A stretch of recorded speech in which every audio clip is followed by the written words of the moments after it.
Hey guys, welcome back to another video. In today's video we're going to be adding locked doors or locked rooms to our doors game. So let's begin. First thing we should do is actually create our room, which in our room something we should include is like a space.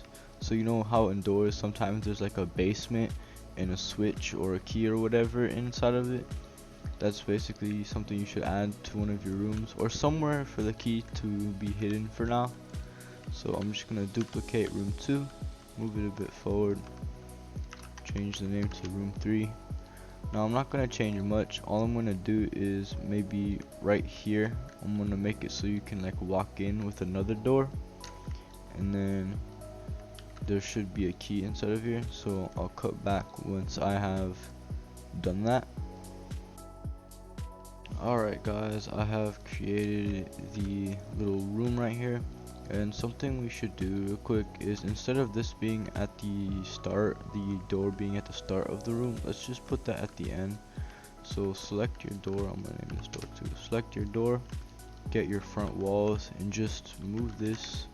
Oh, I seem to have another part of the front wall. I'm gonna have to go searching for that. It should be just this. Oh, and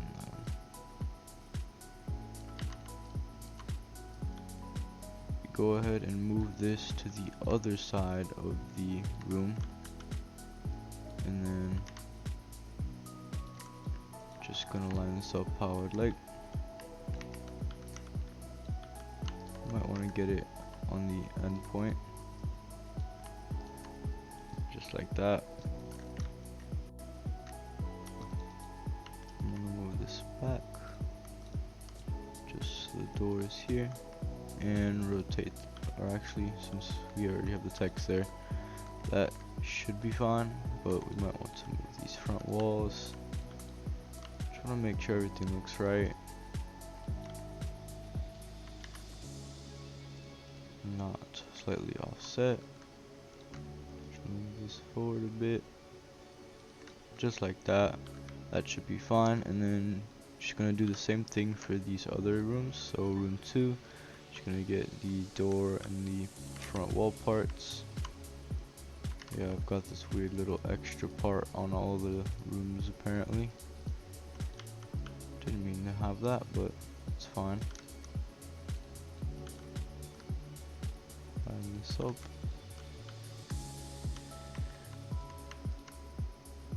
And line it up as best as you can or want to with the endpoint. It doesn't matter if it's not perfect. So we have something that will prevent it from messing up if we don't have it perfect. Move the door in. Okay, actually we could just keep the door in this way. And then this door, and we might want to add a door to our first section as well now, since it's going to be at the start.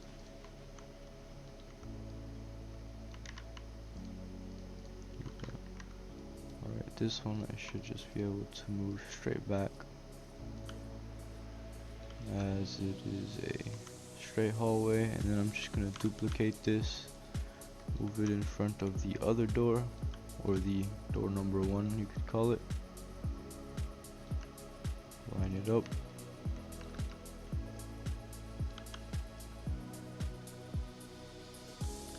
And then put all of this inside of number 1, and that should be good. So now what we can do for this room is I'm going to change room number 3 is the door color to a, I guess, let's see, just going to change the color to like a type of, I guess I'll make it like a dark gray to indicate that the door is locked. And now what we can do is we should actually create our key. I'm missing a wall, I'll add that soon. So let's start by adding, or I'm just going to make the key a part for now. So just a simple part like this, and then I'm going to make the key yellow, little small square. I'll make it actually orange, and then I'm going to rename this to handle.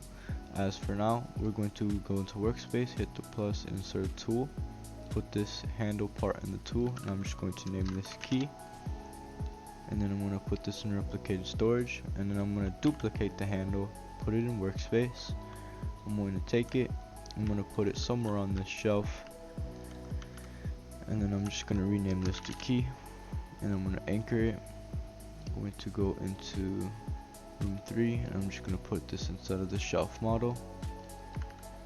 Just rotate this a little bit, and we're going to add randomized positions for everything that generates, like drawers, shelves, and stuff inside of the rooms in a later video. For now, it's just going to be in one position every time, but this is only temporary, so don't worry, we will make it better in the near future. I'm going to add this just so it doesn't look weird from the inside. Alright, yeah, should be lined up. And now what we can do is we can add a proximity prompt into our key.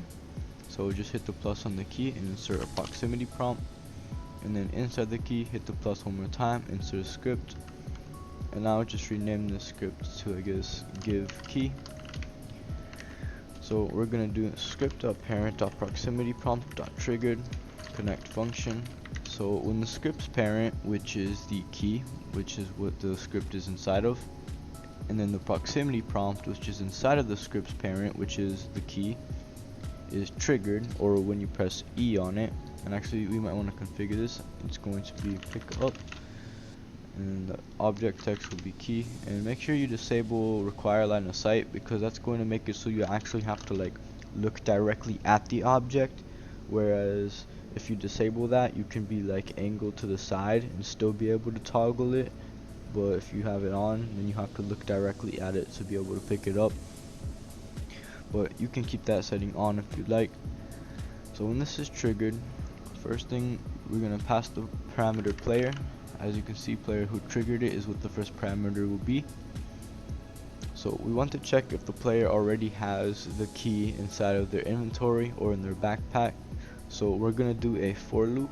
So for I be in pairs player backpack get children do. So this is a for loop. This is going to get all of the children or all of the objects that is inside of the player's backpack. It's going to loop through all the objects, and if the object, so this is the object it's currently looped through, like let's say it's looping through all of the contents of room 3, it'll be looping like this, like going through all of the objects. V is the one that it's currently, I guess you could say, selected on, so it's looping, and then when we call V, we're calling whatever it's stopped on at that moment. So if that object's name is equivalent to key, then we're just going to return. We're not going to do anything. And then and actually, yeah, we can keep it like that. And then we're going to do another loop. So for I be in pairs player dot character get children do, and we're going to do the same thing. If v dot name equals key, then return. So basically we're going to go through the characters. So if you didn't know, when you equip a tool in Roblox, the tool actually goes to your character. So we're going to check if it's in the character and in the backpack. So first we're going to check if it's in the backpack, and if it is in the backpack, we're going to turn.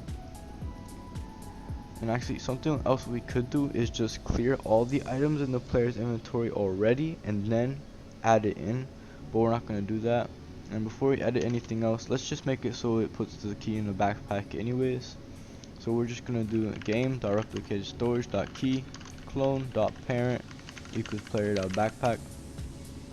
So basically what this is doing is, if the key, or we're going to go get replicated storage, which is something that's inside of our game, or our explorer. Our explorer contains everything that's in our game, and then we're going to get the key instead of replicated storage, clone it, and set its parent to player.backpack. So it's just going to put it inside of the player's backpack.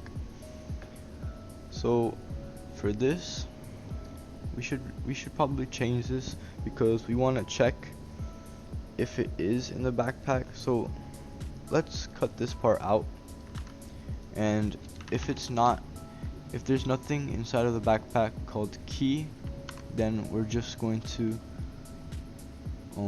put the key in the backpack, and we're actually going to put this for loop inside of this else statement, and we can put this in another else. So let me explain what we're doing. So we're looping through all of the contents of the player's backpack, and let's change this V to like B actually real quick.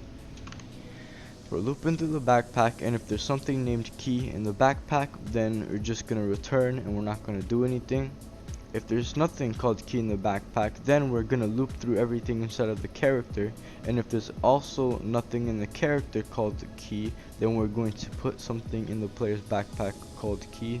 So the player can only get one key at a time, and they can't get like 100. So now sorry for that cut, guys. Instead, we're actually just going to, we're not going to do any checks for now. We'll do checks later on, but for now let's just make sure the key gets in the player's inventory.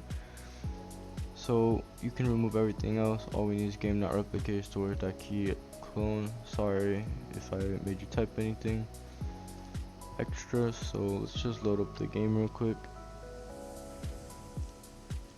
and now we can go ahead and test this out. I'm just gonna set my humanoid's walk speed to 60. Quickly run through all of these doors, and as you can see, here's a locked door, and if we press E, we get a key, which obviously we don't need a key to open the door yet, so let's fix that. But first, something we should do is go to our server script service, go to generate rooms, and now where we're setting the name of our room, you might want to actually make this a +2 instead of +1, as we have a little bit of a mistake. So if number of in-game rooms is equivalent to 15, then let's go ahead and take a look if this fixes our problem, or this might actually cause another problem, which I hope is not the case. Infinite room possible for, oh, that's actually setting the names.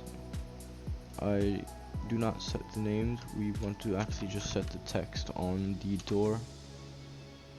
So let's go to the label, and let's just do +1 on the number of in-game rooms for both sides. Let's go ahead and load up the game, and it should be fixed to where our doors are not out of number. So it's door 1, and that should be door 2. Yep, perfect. And then door 3, and so on. Now back to our locked door, we can go to our set rooms, we can go to our room, and we can go to our door, and we can change our open door script.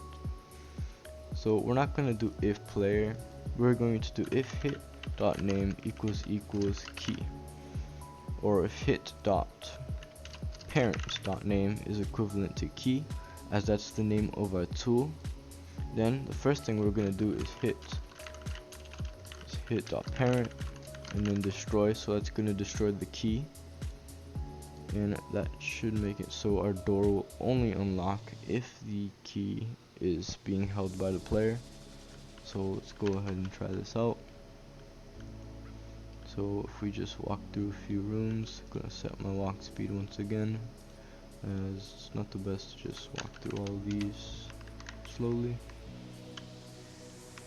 So let's go to one of these doors. So if we're at door 6 and we run into it, as you can see, it does not open. But if we go ahead and get the key, if we run into it, it still won't open. But if we run into it with the key, it will open then, and these doors will open regularly.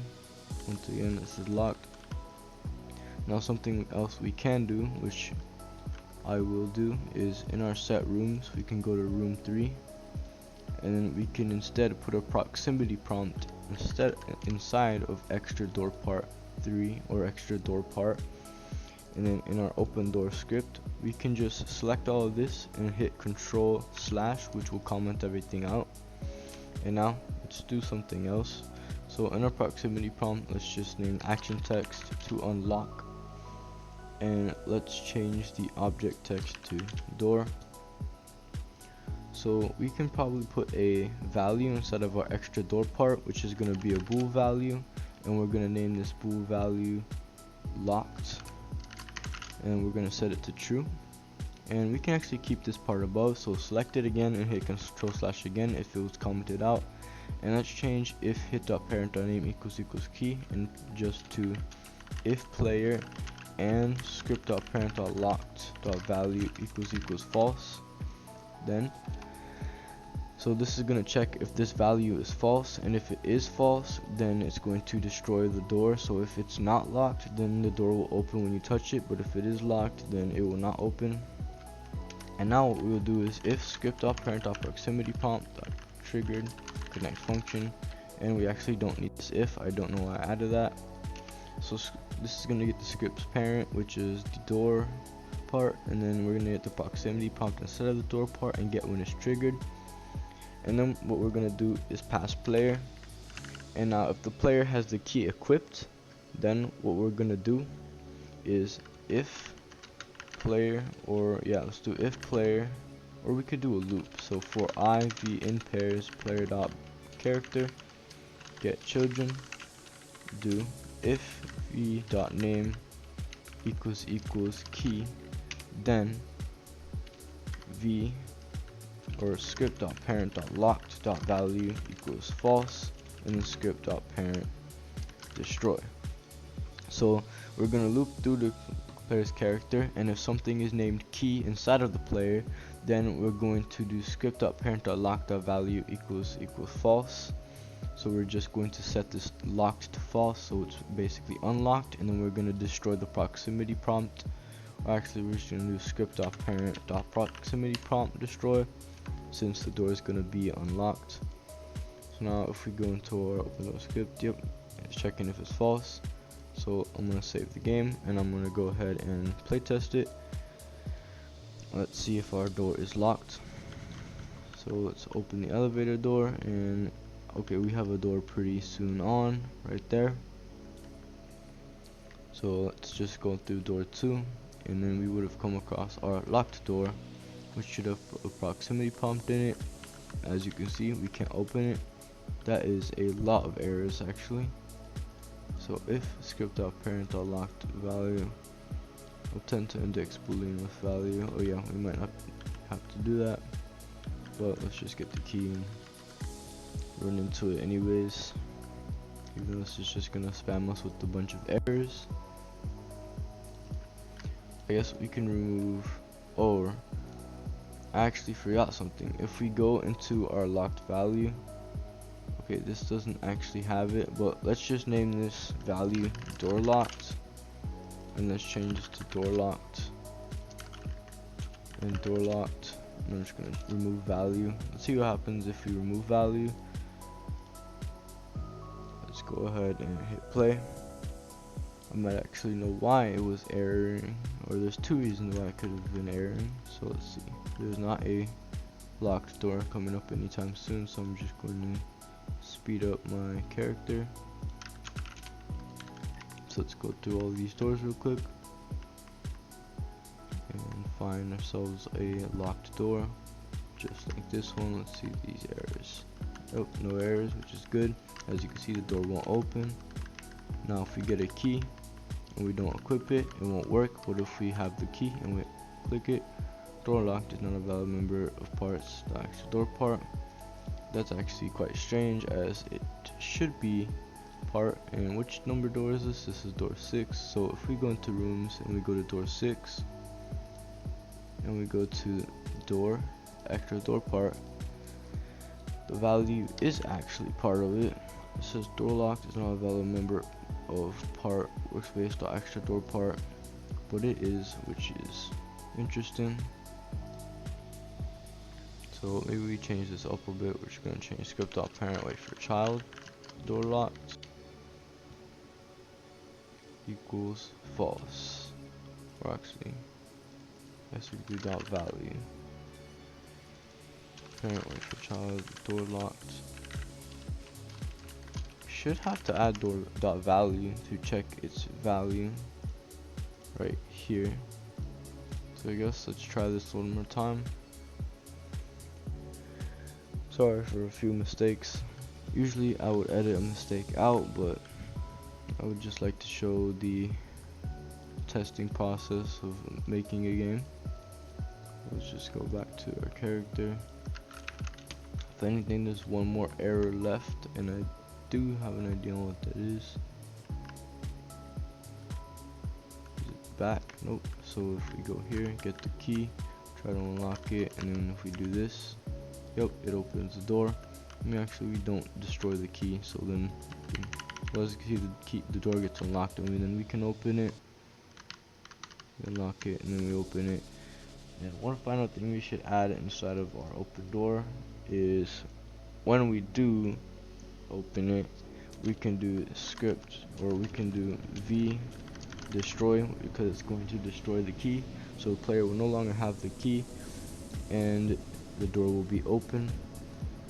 So that's it for this video. In the next video we'll probably be doing dark rooms, so we're gonna have to add a roof and such. So I hope you guys enjoyed this video, and yeah, see ya.